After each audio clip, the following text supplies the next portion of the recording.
Life processes क्या होती हैं? वो प्रोसेसेस जो किसी भी ऑर्गेनिजम्स को जिंदा रखती हैं, उन प्रोसेसेस को बोला जाता है लाइफ प्रोसेस। इसमें पहली लाइफ प्रोसेस आती है हमारी न्यूट्रिशन की। न्यूट्रिशन क्या आता है? हमारी बॉडी में कुछ भी काम करने के लिए या फिर हमारी बॉडी में किसी चीज़ के सिंथेसिस के लिए हमें एनर्जी की रिक्वायरमेंट होती है, और उस एनर्जी को बनाने के लिए हम बाहर से फूड को ऑब्टेन करते हैं, जिस प्रोसेस को बोला जाता है न्यूट्रिशन। न्यूट्रिशन के भी फर्दर दो टाइप्स होते हैं। पहला ऑटोट्रॉफिक न्यूट्रिशन, यानी कि वो उस न्यूट्रिशन में जिसमें ऑर्गेनिजम्स अपना खाना खुद बनाते हैं, ऐसे न्यूट्रिशन को बोला जाता है ऑटोट्रॉफिक न्यूट्रिशन। दूसरा होता है हेटेरोट्रॉफिक न्यूट्रिशन। वो ऑर्गेनिज्म, जब ऑर्गेनिजम्स अपना खाना खाने के लिए दूसरों पर डिपेंडेंट होते हैं, जैसे कि हम प्लांट्स पे डिपेंडेंट है, जैसे कि हम एनिमल्स पे डिपेंडेंट हैं, उस टाइप के न्यूट्रिशन को बोला जाता है हेटेरोट्रॉफिक न्यूट्रिशन। हेटेरोट्रॉफिक न्यूट्रिशन के भी फर्दर तीन टाइप्स होते हैं। पहला सैप्रोफिटिक, पैरासिटिक और होलोजोइक। सैप्रोफिटिक वो ऑर्गेनिजम्स होते हैं जो अपना खाना सड़ी गली चीजों से, यानी कि डेड एंड डीकेइंग मैटर से ऑब्टेन करते हैं। जैसे कि आपने देखा होगा फंगाई। फंजाई क्या करता है? हमारी ब्रेड्स के ऊपर आकर के जमा हो जाता है और उसके ऊपर एंजाइम्स को छोड़ करके अपने खाने को डेड एंड डीकेइंग सड़ी गली चीजों से अपने खाने को ऑब्टेन करता है। इसका एग्जाम्पल है ब्रेड फंगाई। दूसरा होता है पैरासिटिक। पैरासिटिक यानी कि वो लेगा तो दूसरे की बॉडी से, लेकिन वो होस्ट बॉडी जो होगी वो जिंदा होगी। होस्ट बॉडी जिसमें से वो ऑर्गेनिजम्स अपना खाना ऑब्टेन कर रहा है, जिंदा बॉडी में से वो ऑब्टेन कर रहा है। जैसे कि लीच, जैसे कि कसकटा। कसकटा अमर बेल भी कहा जाता है। इसे एक तरीके का प्लांट होता है जो बेल बना करके दूसरे प्लांट पर उसका न्यूट्रिशन ऑब्टेन कर लेता है। तीसरा होता है होलोजोइक न्यूट्रिशन, यानी कि पहले आप खाना खाएंगे उसके बाद डाइजेस्ट करेंगे। जैसे कि इसमें एग्जांपल आता है हमारा ह्यूमंस का और अमीबा। फोटोसिंथेसिस वो प्रोसेस है जिसके थ्रू प्लांट्स अपना खाना बनाते हैं। फोटो यानी कि लाइट। जब लाइट के प्रेजेंट में, यानी कि सनलाइट के प्रेजेंस में सिंथेसिस यानी कि खाना बनाया जाता है, तो उसको फोटोसिंथेसिस बोलते हैं। कार्बन डाइऑक्साइड और वाटर की हेल्प से प्लांट क्या करता है? क्लोरोफिल पिगमेंट की हेल्प से सनलाइट के प्रेजेंट में ग्लूकोज बनाता है C6H12O6, और साथ में ऑक्सीजन निकालता है एज अ बाय प्रोडक्ट, और वाटर को भी रिलीज करता है। ये हमारे फोटोसिंथेसिस की रिएक्शन है। अब इसमें जो वाटर होता है वो ऑब्टेन किया जाता है रूट्स के थ्रू। जो कार्बन डाइऑक्साइड किया जाता है वो करते हैं स्टोमेटास के थ्रू एटमॉस्फेयर से, और जो सनलाइट होती है उसको लिया जाता है मीजोफिल सेल्स के अंदर। अब स्टोमेटास क्या होते हैं? स्टोमेटास के आसपास होती है गार्ड सेल्स। इसका डायग्राम है। गार्ड सेल्स क्या करती है? स्टोमेटल पोर की ओपनिंग और क्लोजनिंग को मेंटेन करती है। कैसे? अगर गार्ड सेल्स के अंदर पानी भर जाएगा तो वो स्वेलन हो जाएंगे और स्टोमेटल पोर खुल जाएगा, और अगर इसके अंदर से पानी निकल जाएगा, गार्ड सेल्स के अंदर से पानी निकल जाएगा, तो श्रिंक हो जाएंगी और स्टोमेटल पोर को बंद कर देंगी। इसके बाद हम देखते हैं nutrition in amoeba. Amoeba holozoic nutrition को शो करता है। कैसे? अमीबा क्या होता है? सिंगल सेल्ड, और हमारी उसकी कोई शेप फिक्स नहीं होती है। तो क्या होता है? जैसे ही अमीबा के पास कोई खाना आता है, ये अपनी शेप को चेंज करता है और दो फॉल्स लेग निकाल लेता है, जिसको बोला जाता है स्यूडोपोडिया। और इन फॉल्स लेग को बंद करने के बाद यहाँ पे एक फूड वैक्यूल बना लेता है, जिसमें एंजाइम्स के थ्रू ये अपने खाने को डाइजेस्ट करता है। उसके बाद जो इसका वेस्ट होता है वो डिफ्यूजन के थ्रू अपनी बॉडी से बाहर निकाल देता है। अब देखते हैं ह्यूमन डाइजेस्टिव सिस्टम कैसा होता है। देखिए, ह्यूमन डाइजेशन कहाँ से स्टार्ट होता है? हम खाना लेना स्टार्ट करते हैं माउथ से। माउथ में प्रेजेंट होते हैं हमारे टीथ, जो खाने को तोड़ने में हेल्प करते हैं, यानी कि ग्राइंडिंग में हेल्प करते हैं। टंग, जो कि हमारे खाने को मिक्स करने में हेल्प करती है। और बहुत इंपॉर्टेंट चीज कि हमारे मुंह में प्रेजेंट होती है सलाइवा। सलाइवा के अंदर एक एंजाइम पाया जाता है जिसको बोलते हैं सलाइवरी अमाइलेज। इसका काम है मुंह में प्रेजेंट कार्बोहाइड्रेट्स को तोड़ना। इसके बाद हमारा फूड जाता है एक पाइप के थ्रू, जिसका नाम होता है ईसोफेगस। ईसोफेगस एक मस्कुलर स्ट्रक्चर है जो पेरिस्टालसिस मूवमेंट करके, यानी कि मसल्स को बाहर और अंदर ला करके कॉन्ट्रैक्ट और रिलैक्स करके खाने को माउथ से स्टमक तक पहुंचाने का काम करता है oesophagus through peristalsis movement. Stomach में जब हमारा खाना आता है, वहां पे होते हैं हमारे बहुत सारे एंजाइम्स और एसिड्स, जिसमें आता है हमारा HCl, पेप्सिन और म्यूकस। ये सिक्रेट करे जाते हैं गैस्ट्रिक ग्लैंड्स के थ्रू, जो पेट में प्रेजेंट होते हैं, स्टमक में प्रेजेंट होते हैं। इसमें HCl जो होता है ये जर्म्स को किल करता है, और जो पेप्सिन है इसको जगाता है, यानी कि थप्पड़ मार करके इसको जगाने का और इसको काम कराने का काम है HCl का। HCl क्या करेगा? पेप्सिन को जगाने का काम करता है, एक्टिव करता है पेप्सिन को। पेप्सिन का क्या काम होता है? पेप्सिन क्या करता है? प्रोटीन के डाइजेशन में हेल्प। उसके बाद म्यूकस करता है HCl से हमारे स्टमक की लाइनिंग्स की प्रोटेक्शन।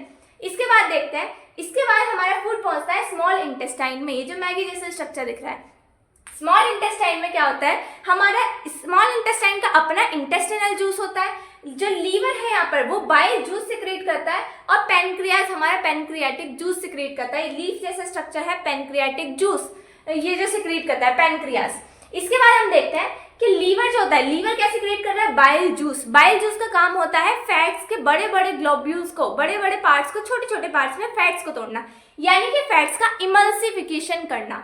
इसके बाद होता है हमारा पैनक्रियास। पैनक्रियाटिक जूस जो पैनक्रिया रिलीज करता है उसके अंदर दो एंजाइम्स पाए जाते हैं, एक तो होता है ट्रिप्सिन और एक होता है लाइपेज। ट्रिप्सिन का काम है प्रोटीन का डाइजेशन कराना और लाइपेज का काम है फैट्स का डाइजेशन कराना। इसके बाद हमारा जो इंटेस्टिनल जूस होता है उसके अंदर क्या होता है, वो क्या करता है, वो फाइनल डाइजेशन कर देता है हमारे खाने का, यानी कि खाना पूरी तरीके से डाइजेस्ट हो जाता है हमारी स्मॉल इंटेस्टाइन के अंदर। स्मॉल इंटेस्टाइन में जो प्रोटीन्स होते हैं वो अपनी सबसे छोटी फॉर्म में यानी कि अमाइनो एसिड्स में टूट जाते हैं।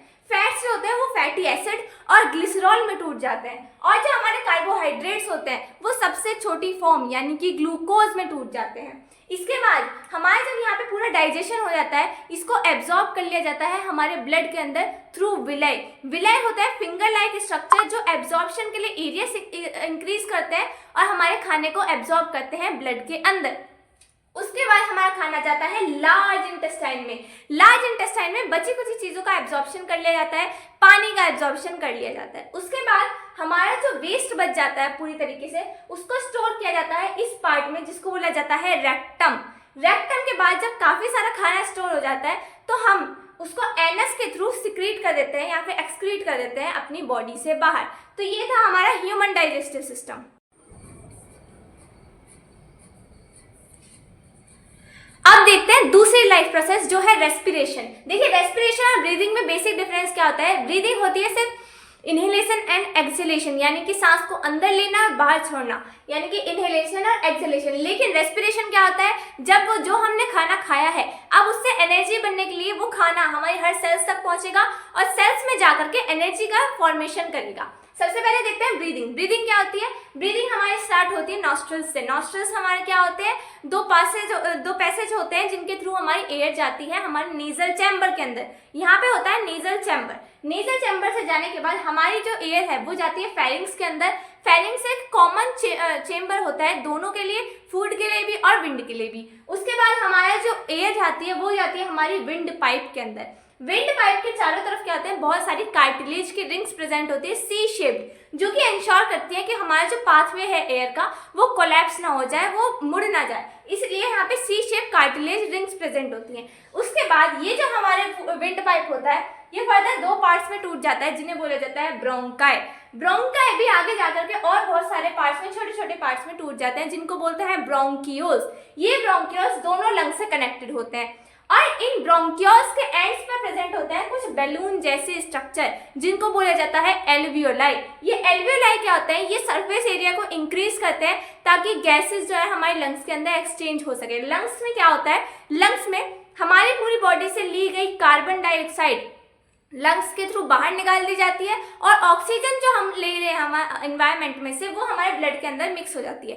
अब देखते हैं, जैसे कि हमारी एल्वियोलाई है, हमने इसको मैग्नीफाई करके देखा है, तो एल्वियोलाई में क्या है, एल्वियोलाई में भरी हुई है हमारी ली हुई ऑक्सीजन और हमारे ब्लड में क्या है, पूरी बॉडी से आया हुआ कार्बन डाइऑक्साइड। अब कार्बन डाइऑक्साइड की मात्रा हमारे ब्लड में ज्यादा है तो डिफ्यूजन के थ्रू कार्बन डाइऑक्साइड हमारे एल्वियोलाई के अंदर चला जाएगा और वहीं ऑक्सीजन जहाँ एल्वियोलाई में ज्यादा है हमारे ब्लड में कम है तो डिफ्यूजन के थ्रू ही ऑक्सीजन हमारे ब्लड में चली जाएगी। तो यहाँ पे गैसेस का एक्सचेंज हो जाता है, यानी कि एल्वियोलाई क्या है, एल्वियोलाई बैलून लाइक स्ट्रक्चर है और मेन साइट है एक्सचेंज ऑफ गैसेस के लिए। उसके बाद हमारे लंग्स के नीचे प्रेजेंट होता है एक मस्कुलर स्ट्रक्चर जिसका नाम होता है डायफ्राम। इस डायफ्राम का काम होता है कि हमारे चेस्ट कैविटी को बड़ा करना और छोटा करना। जब डायफ्राम ऊपर की साइड आ जाता है तो हमारी चेस्ट कैविटी छोटी हो जाती है और जब ये फ्लैट हो जाता है यानी कि चपटा हो जाता है तो हमारी फ्लैट जो चेस्ट कैविटी है वो बढ़ जाती है। जब हम इनहेल करते हैं तो हमारी रिब केजेस आगे की साइड आती हैं, वो बढ़ जाती है, चेस्ट कैविटी भी बढ़ जाती है और डायफ्राम जो है वो फ्लैट हो जाता है। फिर जैसे ही हम अपनी सांस को छोड़ते हैं तो रिब केजेस हमारे अंदर की साइड आ जाती हैं, चेस्ट कैविटी छोटी हो जाती है और रिब केज वापस से अपनी डोम शेप में आ जाता है। इसके बाद देखते हैं रेस्पिरेशन क्या होता है। रेस्पिरेशन के अंदर हम एनर्जी को ऑब्टेन करने के लिए जो हमने फूड को ऑब्टेन किया है, जो हमने फूड लिया था उसको तोड़ना स्टार्ट करते हैं। आप तोड़ते कैसे हैं, देखिए सबसे पहले जो हमारा ग्लूकोज होता है वो साइटोप्लाज्म के अंदर जाता है और साइटोप्लाज्म में पाइरुवेट के अंदर कन्वर्ट हो जाता है। पाइरुवेट क्या होता है, ये जैसे कि ये हमारे इसके अंदर ग्लूकोज के अंदर होता है 6 कार्बन, ऐसे ही पाइरुवेट क्या है, एक कार्बन मॉलिक्यूल होता है। पाइरूवेट के 2 मॉलिक्यूल्स बनते हैं। इस प्रोसेस को बोला जाता है ग्लाइकोलाइसिस, और ग्लाइकोलाइसिस होता है हमारे साइटोप्लाज्म के अंदर। अब इसके बाद हमारे 3 रास्ते बढ़ जाते हैं, यानी कि अलग अलग ऑर्गेनिजम्स अलग अलग तरीके से रेस्पिरेशन करते हैं। कैसे? कुछ ऑर्गेनिजम्स करते हैं ऑक्सीजन के प्रेजेंस में हमारा रेस्पिरेशन, कुछ करते हैं बिना ऑक्सीजन के, और कभी कभी क्या होता है लैक ऑफ ऑक्सीजन की वजह से भी रेस्पिरेशन देखने के लिए मिलता है। देखते हैं कैसे। देखिए, सबसे पहले जो एरोबिक रेस्पिरेशन होता है उसमें ऑक्सीजन की रिक्वायरमेंट होती है, जैसे कि हमें ऑक्सीजन की रिक्वायरमेंट है अपने फूड को तोड़ने के लिए। अब क्या करते हैं, ये जो एरोबिक रेस्पिरेशन होता है साइटोप्लाज्म के बाद ये पाइरूवेट जाता है हमारे माइटोकॉन्ड्रिया के अंदर। माइटोकॉन्ड्रिया के अंदर जो हमारा पाइरूवेट होता है वो कार्बन डाइऑक्साइड में, वाटर में और साथ में 38 एटीपी यानी कि एडिनोसाइन ट्राइफॉस्फेट जो कि एनर्जी है, एनर्जी बनती है इसके साथ में। इसके बाद क्या होता है, जो एनएरोबिक रेस्पिरेशन होता है वो देखने के लिए मिलता है हमें ईस्ट के अंदर।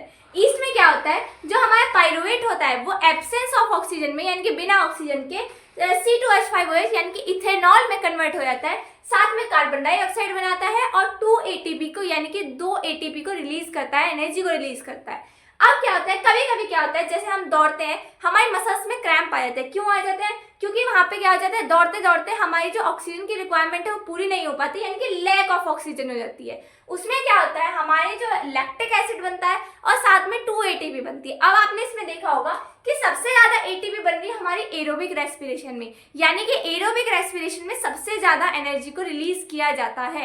ये था हमारा रेस्पिरेशन। अब उसके बाद देखते हैं ब्रीदिंग रेट। ब्रीदिंग रेट क्या होता है, यानी कि किस रेट से, किस स्पीड से हम सांस ले रहे हैं। तो क्या होता है, जो एक्वाटिक ऑर्गेनिजम्स होते हैं, जैसे कि आपने फिशेस देखा होगा, वो बहुत जल्दी जल्दी ब्रीदिंग करते हैं। क्यों? क्योंकि जो हमारा वाटर होता है, वाटर के अंदर ऑक्सीजन की मात्रा हमारे एनवायरनमेंट के कंपैरिजन में थोड़ी सी कम होती है, जिसकी वजह से उन्हें ज्यादा ऑक्सीजन ऑब्टेन करने के लिए जल्दी जल्दी ब्रीदिंग करनी पड़ती है।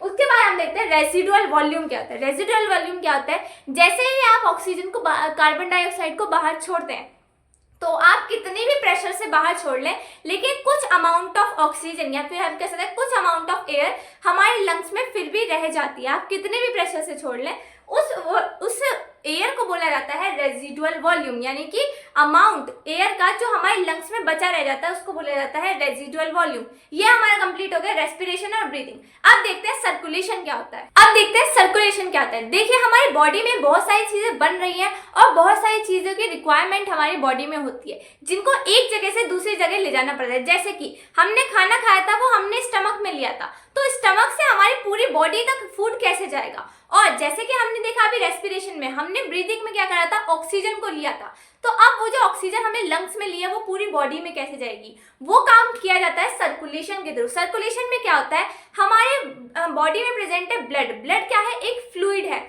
जो पूरी बॉडी में बहता है, पूरी बॉडी में सर्कुलेट करता है और बहुत सारी चीजों को अपने अंदर कैरी करके लेकर के जाता है, जैसे कि कार्बन डाइऑक्साइड को कैरी करता है, ऑक्सीजन को कैरी करता है, वेस्ट को, फूड को, बहुत सारी चीजों को कैरी करता है। अब क्या होता है, जैसे कि हम देखते हैं हमारी बॉडी में हर सेल को कार्बन डाइऑक्साइड छोड़नी होती है और उसे ऑक्सीजन लेनी होती है। अब क्या होता है, हमारी ब्लड क्या करता है, ऑक्सीजन बॉडी के हर पार्ट्स तक लेकर के जाता है और उनमें से कार्बन डाइऑक्साइड को कैरी करता है और वापस आ जाता है। ये काम होता है हमारे ब्लड का। अब ब्लड के पार्ट्स होते हैं 2, पहला होता है प्लाज्मा और दूसरा होता है ब्लड सेल्स। प्लाज्मा होता है लिक्विड। अब जो हमारी कार्बन डाइऑक्साइड होती है वो हमारी बॉडी में लिक्विड फॉर्म में ट्रेवल करती है, यानी कि प्लाज्मा के अंदर ट्रेवल करती है और इसके अंदर सॉल्ट्स, वेस्ट, काफी सारी चीजें हमारे प्लाज्मा में लिक्विड पार्ट्स में ट्रेवल करती हैं। उसके बाद हम देखते हैं सेल्स जो होती है। सेल्स होती है हमारी 3 टाइप्स की, आरबीसी, डब्ल्यूबीसी और प्लेटलेट्स। आरबीसी जो होती है रेड ब्लड सेल्स, वो ऑक्सीजन को कैरी करती हैं क्योंकि उनके पास एक स्पेशल पिगमेंट प्रेजेंट होता है जिसको बोलते हैं हीमोग्लोबिन। हीमोग्लोबिन को रेस्पिरेटरी पिगमेंट भी कहा जाता है क्योंकि ये ऑक्सीजन को कैरी करता है। उसके बाद जो हमारी प्लेटलेट्स होती हैं, प्लेटलेट्स का काम होता है जब भी कहीं हमारे अंदर कट लग जाता है तो उस कट के वजह से हमारा ब्लड ज़्यादा फ्लो ना कर जाए तो प्लेटलेट्स एक जाल जैसा बिछा लेती हैं और हमारे ब्लड की क्लॉटिंग कर देती हैं, थक्का लगा देती हैं और ब्लड को रोक देती हैं। भाई हमारे क्या करते हैं, जो ब्लड वेसल्स हमारी बहुत सारी नसें बह रही हैं उनकी रिपेयरिंग में भी हेल्प करती है क्योंकि वो ब्लड को रोक देती है। अब हम देखते हैं ब्लड वेसल्स। ब्लड वेसल्स वो ट्यूब्स है जिनके थ्रू हमारी बॉडी में ब्लड फ्लो कर रहा है। ये होती है हमारी 3 टाइप्स की, arteries, veins and capillaries. Arteries करती है हमारे हार्ट से ऑक्सीजन रिच ब्लड को कैरी, जिसके अंदर ऑक्सीजन हो। इसके बाद जो वेन्स होती है, वेन्स करती है हमारी कार्बन डाइऑक्साइड रिच ब्लड को कैरी करती हैं। आर्टरीज जो होती हैं उनके अंदर प्रेशर बहुत ज़्यादा होता है, क्योंकि वो डायरेक्टली ब्लड से हार्ट से हमारे ब्लड को लेकर के आती हैं, इसलिए उसमें प्रेशर ज़्यादा होता है। लेकिन वेन्स के अंदर प्रेशर कम होता है। इस प्रेशर को झेलने के लिए आर्टरी क्या होती है, मोटी होती है, और वेन्स हमारी पतली लाइनिंग्स वाली होती है, पतली वॉल्स वाली होती हैं। आर्टरीज के अंदर ज़्यादा प्रेशर होता है, इसलिए वहाँ पर वेल्स प्रेजेंट नहीं होती, यानी कि ब्लड को रोकने के लिए या ब्लड को एक डायरेक्शन में मूव कराने के लिए कोई भी स्ट्रक्चर प्रेजेंट नहीं होता। लेकिन वेन्स के अंदर प्रेशर कम होता है, जिसकी वजह से ब्लड पीछे की साइड वापस जा सकता है। तो उसके बैक फ्लो को रोकने के लिए यहाँ पे कुछ स्ट्रक्चर प्रेजेंट होते हैं जो ब्लड का यूनिडायरेक्शनल मूवमेंट कराते हैं, एक डायरेक्शन में मूवमेंट कराते हैं। अब कैपिलरीज क्या होती है? कैपिलरीज होती है connection between arteries and veins. Arteries क्या करती हैं, हमारे ऑर्गन्स के पास तक हमारे क्या लेकर के जाती हैं, ऑक्सीजन को लेकर के जाती हैं। लेकिन कई ऑर्गन्स हमारे बहुत ज़्यादा छोटे होते हैं, वहां तक ले जाने के लिए आर्टरीज काफ़ी मोटी होती हैं, तो वो खुद को छोटी छोटी ट्यूब्स में बांट लेती हैं, जिनको बोला जाता है कैपिलरीज। ये वन सेल्ड थिक होती हैं, बहुत ही ज़्यादा पतली होती हैं और हर टिश्यू, हर सेल्स तक पहुंच जाती हैं। उसके बाद ही वापस से सारी कैपिलरीज कनेक्ट होती हैं और एक वेन को बना लेती हैं, यानी कि आर्टरीज और वेन्स के बीच में कनेक्शन हो गई हमारी कैपिलरीज। अब देखते हैं हार्ट का स्ट्रक्चर। देखिए, तो हार्ट का पूरा स्ट्रक्चर ना बना के मैं यहाँ पर रिप्रेजेंट कर रही हूँ हार्ट को एक स्क्वायर बॉक्स से। हमारे ह्यूमन हार्ट में होते हैं 4 चेम्बर्स, यानी कि 4 पार्ट्स। ऊपर वाले जो चेम्बर्स होते हैं ये दोनों, इनका नाम होता है एट्रियम, और जो नीचे वाले पार्ट्स होते हैं उनका नाम होता है वेंट्रिकल। लेकिन साइड्स के अकॉर्डिंग ये हो जाता है लेफ्ट एट्रियम, ये हो जाता है राइट एट्रियम, इधर वाला लेफ्ट वेंट्रिकल और इधर वाला राइट वेंट्रिकल। अब हमारा जो हार्ट होता है वो एक साइड से कनेक्टेड होता है लंग्स से, और एक साइड कनेक्टेड होता है और बाकी बॉडी ऑर्गन्स से। लंग्स से क्या होता है, ऑक्सीजन रिच ब्लड हमारे पूरे ब्लड बॉडी में जाता है, और उसके बाद कार्बन डाइऑक्साइड वाला ब्लड हमारे हार्ट में आता है, फिर दोबारा से लंग्स में जाता है ताकि उसमें ऑक्सीजन रिफिल हो सके। इसके लिए क्या होता है, लेफ्ट साइड जो हमारे हार्ट की है उसमें सिर्फ ऑक्सीजन रिच ब्लड आता है, और जो हमारी लेफ्ट साइड है ये वाली, उसमें पूरी बॉडी से हमारा कार्बन डाइऑक्साइड रिच ब्लड आता है। अब इसका पाथवे देख लेते हैं। क्या होता है, लंग्स से हमारा ऑक्सीजन वाला ब्लड लेकर के आती है हमारी पल्मोनरी वेन। वेन है ये एक्सेप्शन है, ओनली एक्सेप्शन है, जिसमें कि वेन में ऑक्सीजन रिच ब्लड फ्लो करता है। तो यहाँ से आती है लंग्स से ऑक्सीजन रिच ब्लड को लेकर के पल्मोनरी वेन लेफ्ट एट्रियम में, फिर लेफ्ट एट्रियम से हमारा ब्लड मूव करता है लेफ्ट वेंट्रिकल की तरफ। इनके बीच में कनेक्शन होता है, वेल्स के थ्रू इनमें कनेक्शन होता है। अब लेफ्ट वेंट्रिकल से एक बहुत बड़ी आर्टरी निकलती है जिसका नाम होता है ओर्टा, जो पूरी बॉडी में ऑक्सीजन रिच ब्लड को हर ऑर्गन तक पहुंचा करके आती है। अब सारे ऑर्गन्स तक जब हमारा ऑक्सीजन पहुंच चुका है, उसके बाद वहां से आती है हमारी कार्बन डाइऑक्साइड। सारे ऑर्गन्स ऑक्सीजन को लेकर के कार्बन डाइऑक्साइड छोड़ देते हैं। अब कार्बन डाइऑक्साइड आती है हमारी बहुत बड़ी वेन के थ्रू हमारे राइट एट्रियम में। उस वेन का नाम है वेना कावा। वेना कावा के थ्रू हमारे राइट एट्रियम में ब्लड आता है, और राइट एट्रियम से फिर हमारा ब्लड मूव करता है राइट वेंट्रिकल की तरफ। राइट वेंट्रिकल में मूव करने के बाद ये हमारे ब्लड को पंप कर देती है लंग्स की तरफ, ताकि हमारा ब्लड दोबारा से लंग्स के पास जाए और दोबारा से ऑक्सीजन को अपने अंदर रिफिल कर लाए और कार्बन डाइऑक्साइड को वापस छोड़िए एल्वियोलाई के अंदर, जैसे कि हमने अभी ब्रीदिंग में देखा था। ठीक है, तो यहाँ से क्या होगा, यहाँ से हमारी एक और दूसरी artery which is the exception, ये भी एक्सेप्शन थी, ये भी एक्सेप्शन है। यहाँ पे आर्टरी प्रेजेंट है लेकिन वो कार्बन डाइऑक्साइड रिच ब्लड को लेकर के जाती है। ठीक है, तो यहाँ से राइट वेंट्रिकल से पल्मोनरी आर्टरी निकलती है जो लंग्स से कनेक्ट होती है और वापस से ब्लड में से ऑक्सीजन लेकर के आती है, और फिर यही साइकिल चलनी स्टार्ट हो जाती है। यानी कि पल्मोनरी वेन से लेफ्ट एट्रियम में, फिर लेफ्ट वेंट्रिकल में ओर्टा से, फिर ऑर्गन्स तक, ऑर्गन से फिर वेना कावा में कार्बन डाइऑक्साइड वाला ब्लड, वो राइट एट्रियम में और राइट वेंट्रिकल में, उसके बाद जाएगा पल्मोनरी आर्टरी के थ्रू हमारे लंग्स के पास ऑक्सीजन को रिफिल करने के लिए। ये था हमारा हार्ट का स्ट्रक्चर। अब चलते हैं हम अपने एक्सक्रीशन की तरफ। जैसा कि हम अभी तक देख चुके थे कि हमारी सेल्स क्या करती हैं, खाने को एब्जॉर्ब करती हैं, खाने को लेती हैं और एनर्जी का प्रोडक्शन करती हैं। लेकिन हमारे खाने में क्या होता है, कई बार कुछ वेस्ट मटेरियल भी हमारी बॉडी में बनता रहता है, तो उस वेस्ट मटेरियल को हमारी बॉडी से निकालना बहुत ज़्यादा ज़रूरी होता है, जो हमारे ब्लड के अंदर फ्लो कर रहा है। तो ब्लड के अंदर से उस वेस्ट मटेरियल को निकालना बहुत ज़्यादा ज़रूरी है, नहीं तो वो हमें बीमार कर देगा। ऐसी तरीके से एक्सक्रीशन क्या होता है, removal of waste from our body, यानी कि उसी वेस्ट को बॉडी से बाहर निकालना एक्सक्रीशन कहलाता है। अब हमारे ह्यूमन्स में जो वेस्ट बनता है उसको बोला जाता है यूरिया। ठीक है, और बहुत सारे ऑर्गेनिजम्स में यूरिक एसिड बनता है, अमोनिया बनता है, तो ये सब क्या है, हमारे वेस्ट मटेरियल्स है। अब ये वेस्ट मटेरियल हमारी बॉडी में से, हमारे ब्लड में से अलग कैसे किए जाते हैं, कैसे इनको सेपरेट किया जाता है, तो उसके लिए हमारे पास पूरा का पूरा सिस्टम प्रेजेंट है जिसको बोला जाता है एक्सक्रीटरी सिस्टम। एक्सक्रीटरी सिस्टम में मेनली हम देखें तो 4 पार्ट्स हैं। पहला किडनी, दूसरा यूरेटर, तीसरा यूरिनरी ब्लैडर, और ये जो ओपनिंग देख रहे हैं इसको बोला जाता है यूरेथ्रा। किडनी का काम है हमारे ब्लड को प्योरीफाई करना। इससे कनेक्टेड होती है रीनल आर्टरी जो हमारे ब्लड को लेकर के आती है किडनी तक। किडनी क्या करती है, इस ब्लड को प्योरीफाई कर लेती है और यूरिया अलग निकाल देती है। बाकी जो साफ वाला ब्लड होता है वो वापस बॉडी में फ्लो करने लग जाता है रीनल वेन के थ्रू। ये हमारा ब्लड चला गया, लेकिन अब इसमें क्या है, इसमें हमारा यूरिया कनेक्टेड या फिर बहुत सारा यूरिया और बहुत सारा वेस्ट कलेक्टेड है इसके अंदर। वो क्या करेगा, यूरेटर्स जो कि हैं जो 2 ट्यूब जैसे स्ट्रक्चर, उनके थ्रू मूव करेगा हमारे यूरिनरी ब्लैडर में। यूरिनरी ब्लैडर उसको स्टोर कर लेता है, बैग जैसा स्ट्रक्चर होता है। इसके अंदर जब स्टोर हो जाएगा, जब काफी सारा इसके अंदर यूरिन स्टोर हो जाता है तो उसके बाद यूरिथ्रा के थ्रू हम इसको एक्सक्रीट कर देते हैं।